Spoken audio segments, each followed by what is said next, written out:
Okay, today's now we are going to discuss important area in that in any organization. Okay, that is like for the smooth functioning of organization, you need people in different levels. Like I would say, you need for leadership, you need people in top level. Then you have the middle level and the lower level or the first level, and it is the smooth effective coordination and systematic work which lead to the success of a organization. And the middle level, today we are going to discuss on that middle level, the role of a person who is in charge of middle level. And in that, the terminology here we are using as supervisor. And in schools we have this terminology supervisor or coordinator or section head. And the names are different, I mean designations are different, but the role is more or less the same. And let's see what is the role of a supervisor. And to begin with, let me say, like all the coordination, all that work that is being carried out within and within the organization, a person who is doing it, if that person is a part of the school organization, we consider it as supervision. And when it is done by the quality check, when it is done by an external examiner, that we can call it as inspection. Okay, so let's start with the let's understand what is supervision, what are the areas of focus, and what is their responsibilities and all that. So, what is supervision? Let's see the definition. Supervision is a process which aims to support, assure, and develop the knowledge, skill, values of the person being supervised. And here, where the person being supervised in school, it is you can take it as teachers. In a factory, it is the employees, and so is it. And here, with their presence and with their involvement, definitely there should be development of knowledge.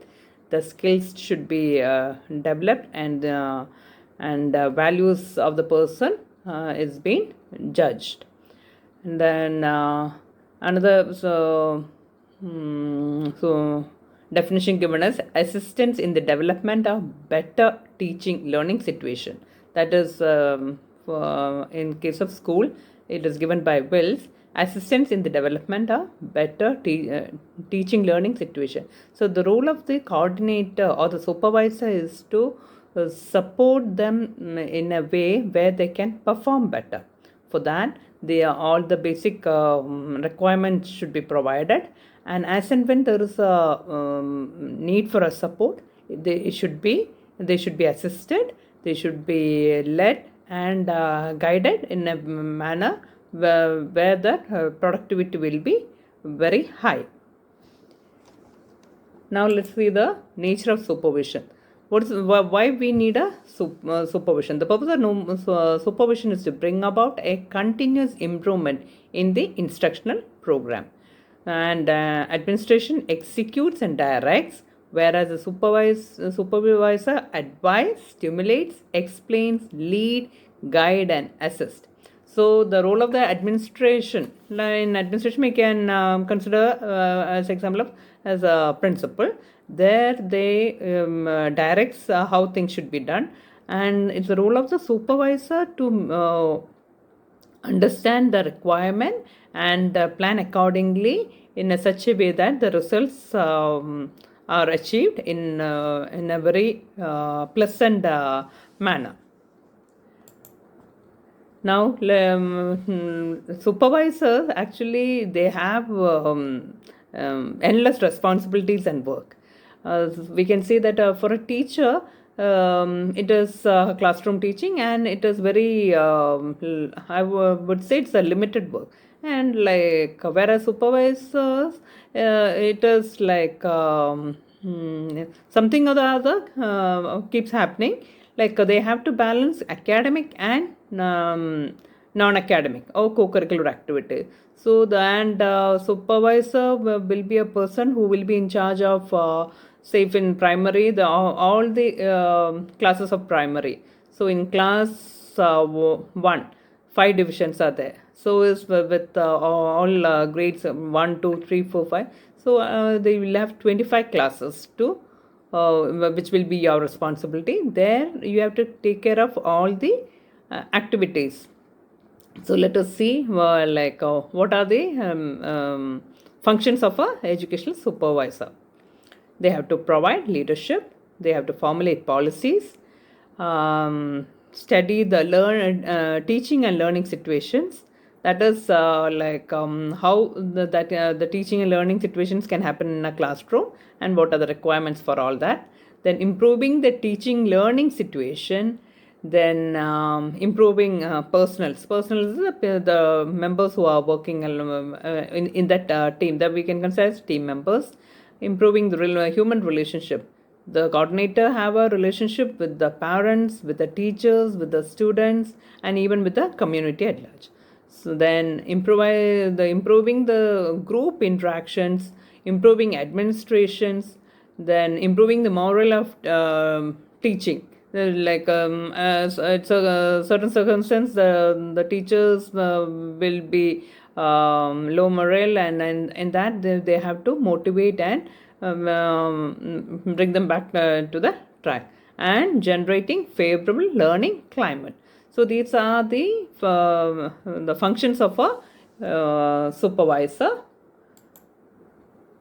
And here in leadership, it was to achieve a common goal, common teamwork. Here teamwork is very important, and he should the work should be carried out in a democratic way, and the work in cooperation. So the team leader has to make sure all the discussions, all comments, remarks, whatever is given in the group and all, it should be appropriate, and as and when there is any issue, they have to step into it and resolve the problems. The team leader should share the educational experience.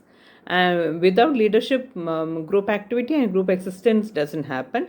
So the supervisor should be a person who has good experience and has the leadership quality.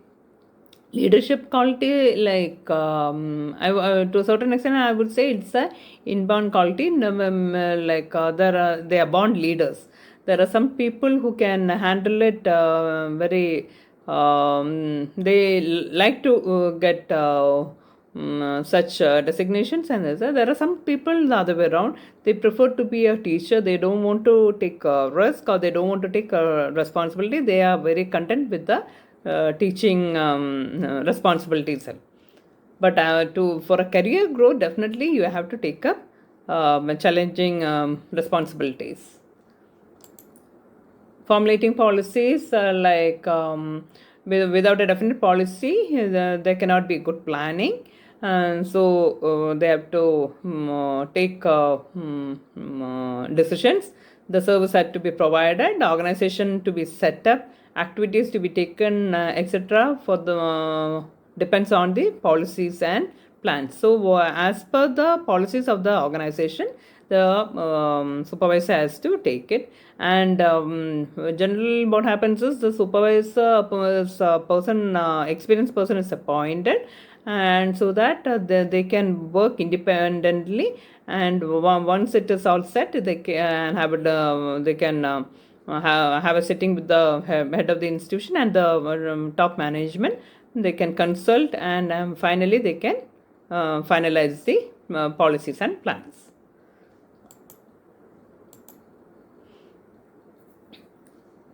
Then studying teaching learning situation, and the 4 elements, namely the learners, the teachers, the curriculum, and social physical environment have to be systematically studied, and accordingly things have to be planned. Supervision has to find out whether whether there is growth and there is achievement, and whether it is satisfactory.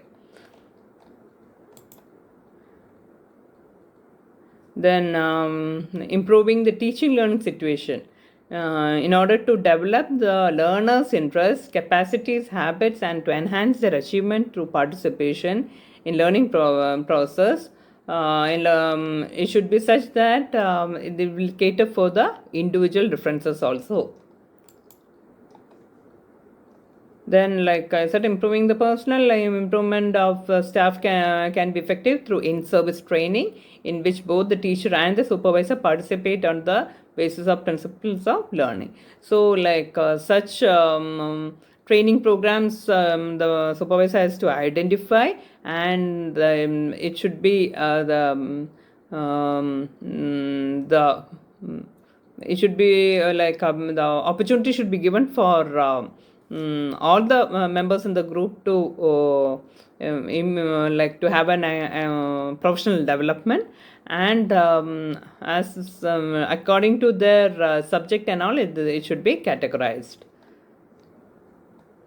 Then like improving group interaction, the one of the important role of supervisors for passing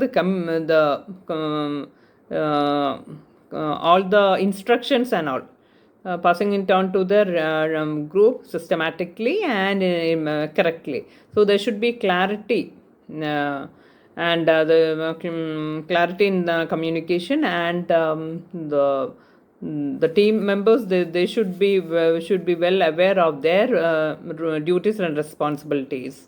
Then decision should be taken after group discussion, and it should be free and frank exchange of ideas. As you are a team leader, so you have to take the team together, and you have to work for the betterment of that organization, and you should be a good listener, and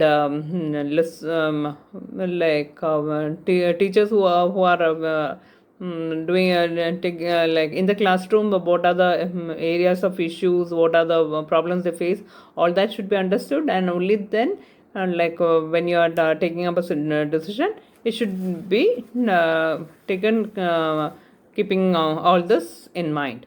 Then the channel of communication among the members should be open, free, and quick. And with this technology and all, things happens very quickly, like with the WhatsApp and all. It's you can have your own group, and like technology always, if you use it in the right manner, it is a boom always. So all the informations you can pass it on, and then group mail, sending the mail, sending instruction and all that will be. And even otherwise, schools, even before all this, schools all were functioning in a systematic way. They have the circulars and all that, and more of a written format with the register and all that. That's the way they were used to. And you then verbal communications also happen, where you have a gathering and discuss the main things. So here, when we are discussing about the means of communication, it could be face-to-face communication, broadcast media, it could be mobile, electronic, and written methods of communication. So the register, maintaining a teacher circular and all that, it can be an example for written method of communication. Then electronic could be using sending emails. Then mobile, you can like WhatsApp and all. Then in WhatsApp also you have a provision where the admin only can send messages, and all others can view it. So that is one sided. So where the unnecessary conversations and all needn't happen, they can use the broadcast mode.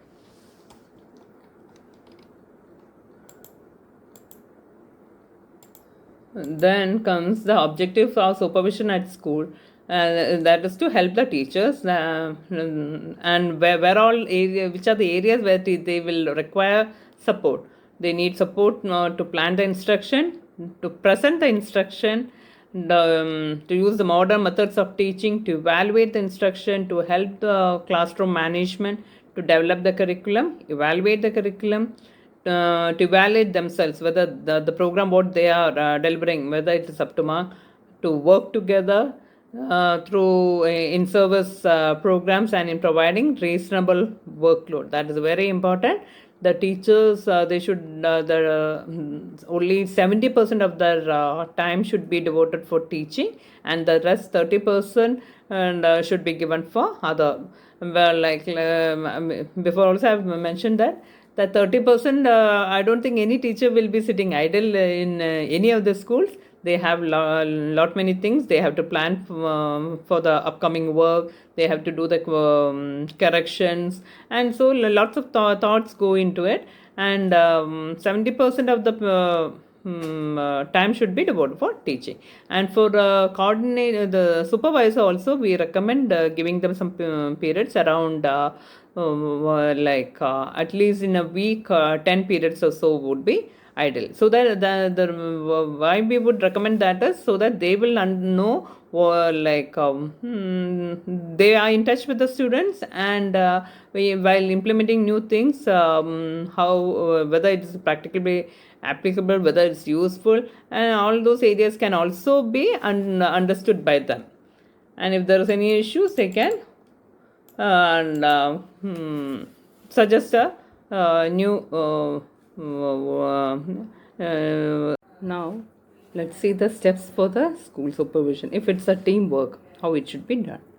The team should be consist of subject specialist.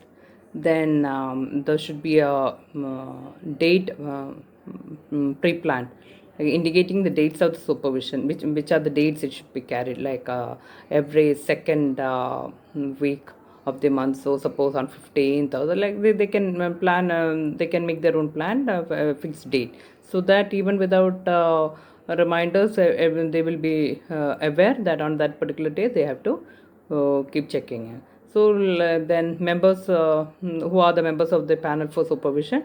Then supervision of co-curricular activities also is important. Then the convener of the panel has to prepare a final report. And here, in school supervision, generally subject wise notebooks and all are checked by the supervisor. Books are taken at random to see whether the program, whether it's going systematically, whether books are checked systematically, whether children are writing in the expected manner and all that. So and that acts as a it's that method ensures that the teachers do the work systematically. So there are some teachers who need that push only, then they will do it. So for them also, then this this practice will work for them. And those who are already systematic, they needn't worry. Even at any time they pick up the notebooks from their class, and they needn't worry about it. So that's said. Now, we have said what are the things.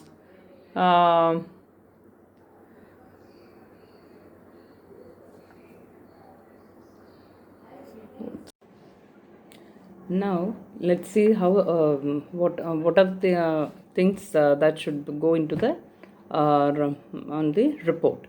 First of all, the report will be signed by the convener. So convener, he has to collect the reports from all the members of the supervision panel, and the report is prepared section wise. So what are the things that is included in this section are? It should have general information, then condition of the school plan, the school building and all the infrastructure, we could say.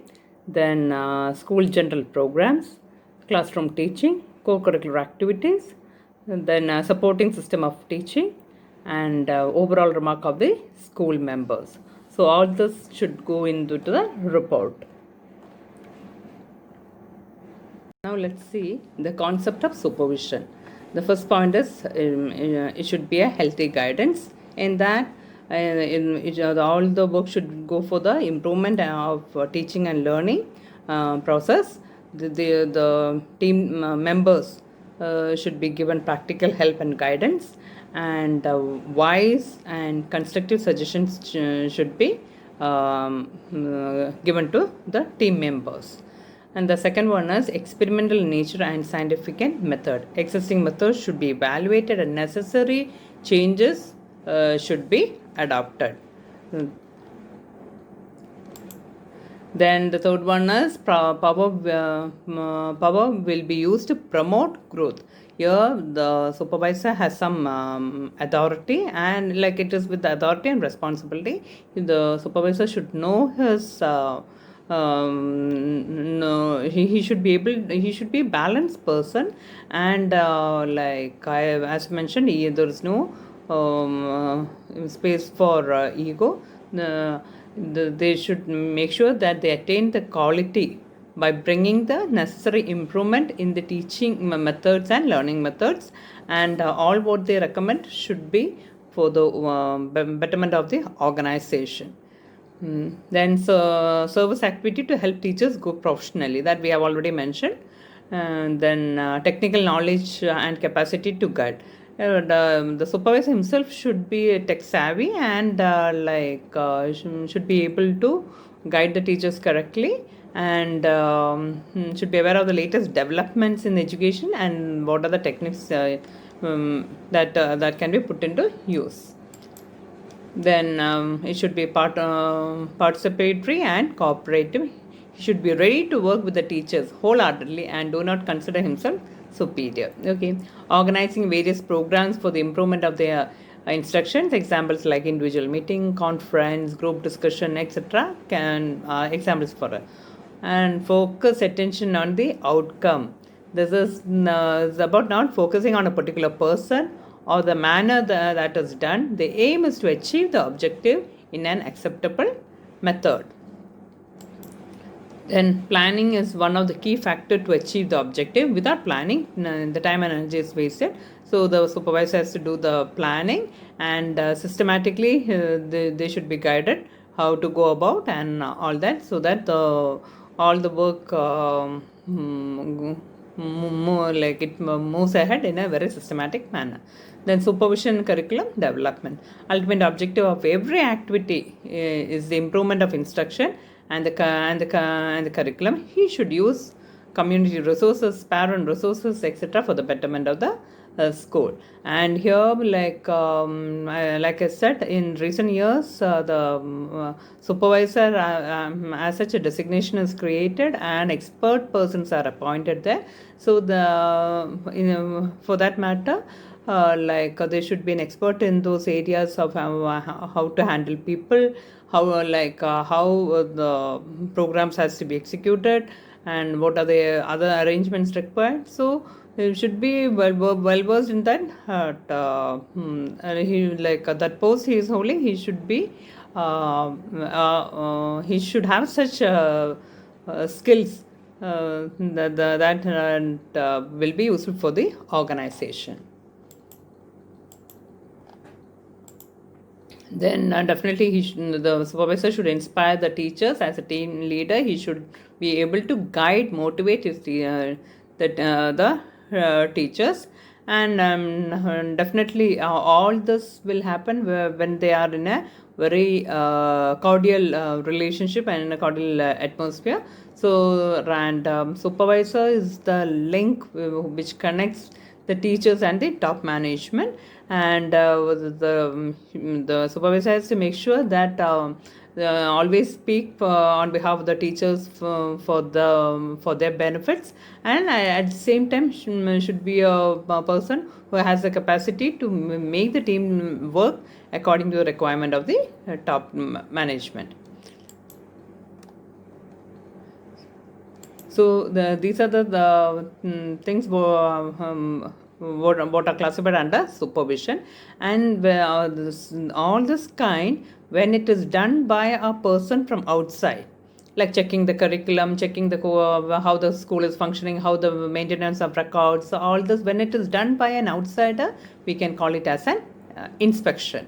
Okay. And the major difference here we can say is inspection is more a bureaucratic model, official model, whereas supervision is democratic. And like being our team member itself is carrying out guiding and all that. Then inspection is more administrative in nature with lot of officialdom. Like it's more official visit and more official. I mean, all the paperwork and all has been checked and all that. Whereas the supervision is it's more related to the improvement of education, learning, and teaching program. Then the inspection, it helps in improving the teaching process of teachers. And whereas the in supervision, and though they do all the benefit is being received by the students, so we can say it helps in improving the learning process of the students. And with the supervision, definitely the organization also learn new things. The kind of mistake they have committed, they realize it, so and such are not repeated, and all that. So all those can be considered as a learning process. Then inspection, in this the order will be given. The inspector gives an order. If some changes or something is not appropriate, he'll point it out, and he giving instruction to change the pattern or whatever change required, that has to be carried out. Whereas in supervision, guidance is provided. That's it. And these are the major differences. And definitely, like to give you an example of inspection, you can consider as if it's a CBSE school, you can say a CBSE official coming to school to see how the school is functioning.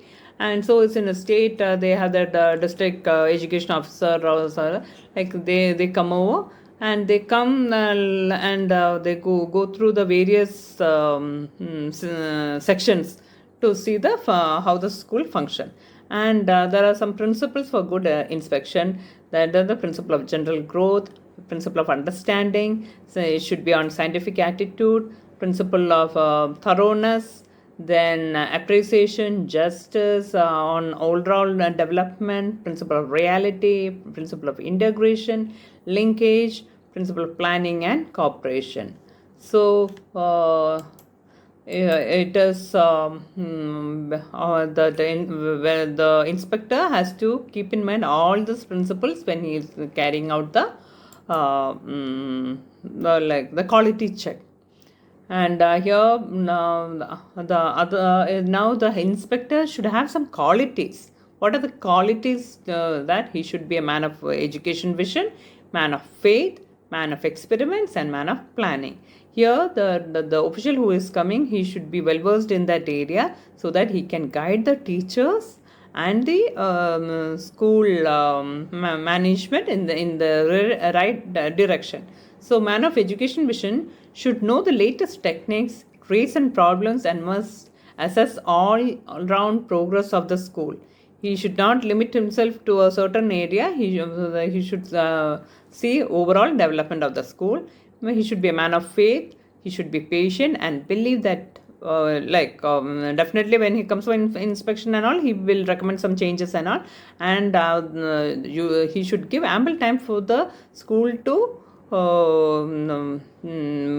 make a change, and all of a sudden things cannot happen, isn't it? So that he should take the people into confidence, and what is the benefit, and why is it necessary, and sufficient time should also be given to them. Man of experiments, he should have a progressive outlook. And man of planning means he should plan the work very systematically. Then the other qualities are, he should be man of sympathy, should have a constructive mind, should have the organizing capacity, and be an expert in various subjects. Man of sympathy means respect the teachers personally, inspire them, and create enthusiasm among teachers. So like even when I am he is going for an inspection in a class, some like can't expect everything to be perfectly fine. There could be some like some things which has to be changed and all. But he should remember he is that our teacher is an individual, and self-respect cannot be compromised. So he has to would express his views and all in a very polite manner, or without hurting the feeling of the other person. Then should possess the quality and inspection. No, he should remember that the purpose of inspection is not to find fault alone. He should have the attitude of problem solving and help teachers with good suggestions. And in organizing capacity, he should be the like we can say serve as a teacher of teachers. So instead like as like we say so he should be like a trainer, where he will be able to give them good guidance and all.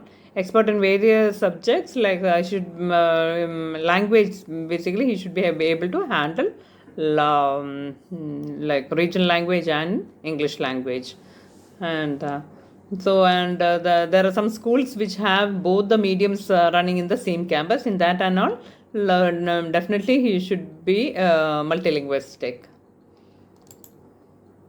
And there are here in your book they have listed as the 7 abilities for a listening officer: ability to recognize good things happening in the school, worthwhile things are spread throughout the system, that is like some good deeds should be and then that should be passed on to others, and certain things are there that that should not be what does it be told to others, that should be kept as confidential.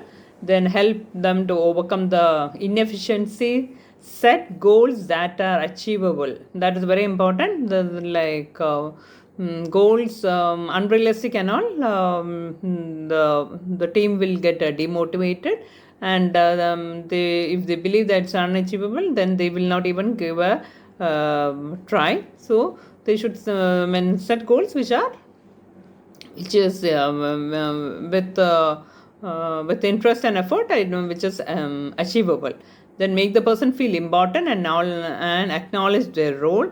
Help them to grow professionally, and give encouraging words to the team, and be a bridge builder between the school and the community. So here those inspectors and all, they will have very good contacts and all, so that can be used for the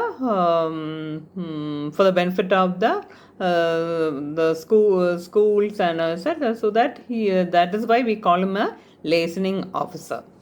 Okay, so these are the things which are being discussed in this topic. So the major difference is, when we are doing an internal program, we call it a supervision, and an external person is coming to do the similar kind of work, to check the quality of the work, and that is, you have to do it systematically. Only then you can improve the standards. And so when an outsider is being done, we call it a inspection.